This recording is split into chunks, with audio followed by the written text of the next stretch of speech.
Di Bandung, sesar Lembang menjadi salah satu sumber gempa yang harus terus diwaspadai dan salah satu cara untuk mengurangi dampaknya adalah dengan memiliki rumah yang tahan terhadap gempa. Ternyata biaya yang dibutuhkan untuk membangun rumah yang cukup kuat terhadap goncangan gempa dan yang rentan terhadap gempa hanya sedikit saja perbedaannya. Sesar Lembang merupakan patahan sepanjang 30 km dengan kedalaman dangkal yaitu 10 km yang membentang di Kabupaten Bandung dan Bandung Barat, Jawa Barat. Sesar yang dapat menyebabkan gempa ini tentunya akan berdampak ke kawasan sekitar sesar lainnya, seperti kota Bandung dan Cimahi. Sebagai antisipasi terjadinya gempa, BMKG telah memasang 6 sensor seismograf pada sesar Lembang yang memonitor aktivitas sesar dan bisa juga dijadikan early warning system. Namun menurut Rahmat Priyono, Kepala Pusat Penelitian dan Pengembangan BMKG, sesar Lembang merupakan sesar aktif yang memiliki potensi gempa maksimum mencapai magnitudo 6,8. Dengan skenario terburuk tersebut, diharapkan pemerintah bersama masyarakat dapat menyiapkan mitigasi. Magnitudo maksimum itu dengan intensitas 6 sampai 7 itu mengalami kerusakan sedang sebetulnya. Kerusakan sedang bila mana kalau konstruksi bangunannya itu memenuhi kaidah-kaidah bangunan yang ideal. Artinya ada kolom, ada struktur dan lain sebagainya. Tapi kalau ini tidak ada kolomnya, tentunya bukan kerusakan sedang, tapi kerusakan bangunan sudah roboh dengan guncangan yang 6 sampai 7. Adanya potensi gempa sesar Lembang diketahui oleh warga Bandung. Namun banyak yang merasa belum perlu memiliki rumah tahan gempa. Karena lokasi kita di Bandung ya yang gempanya itu memang banyak yang bilang ada patahan-patahan ya yang di bawah laut gitu, di bawah di dasar. Cuman untuk sejauh ini sih dirasa belum perlu ya. Kalau diskusi sama suami juga kayaknya belum perlu ya kalau kita pakai yang seperti itu gitu.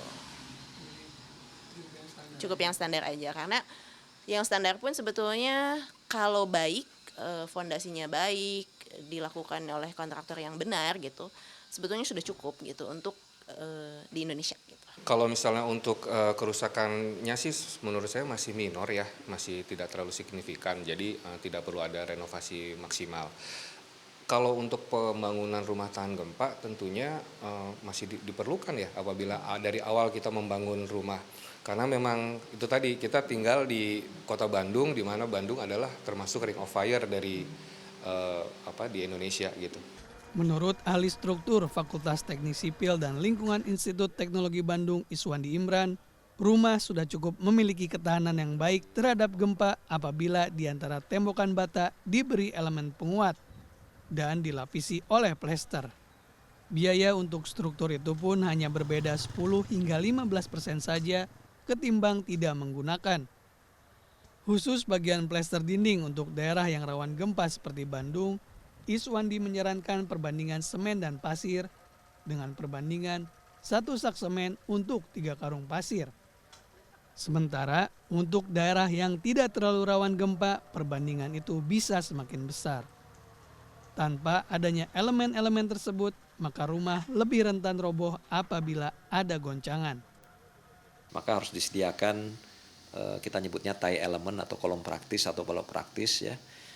Biasanya setiap jarak 3 meter sampai 4 meter ke arah horizontal, kemudian ke arah vertikal itu 3 meter gitu kan. Ya, nah memang nambah ini biaya kan, nambah balok praktis atau kolom praktis, tapi nggak terlalu besar biayanya kan. Kemudian juga kalau kita bicara bangunan yang lebih baik ya perilaku terhadap gempanya itu kan juga kita melihat dari apakah massa ya atau berat dari bangunan ini berlebihan apa enggak. Selain itu, Iswandi melanjutkan faktor lain yang mempengaruhi kerentanan rumah terhadap gempa adalah beban atap ataupun lantai atas yang terlalu berat. Jika beban atap dikurangi, kerusakan rumah tidak akan terlalu fatal jika terjadi gempa. Wilam Nasution, Sidki Irfan, Bandung, Jawa Barat.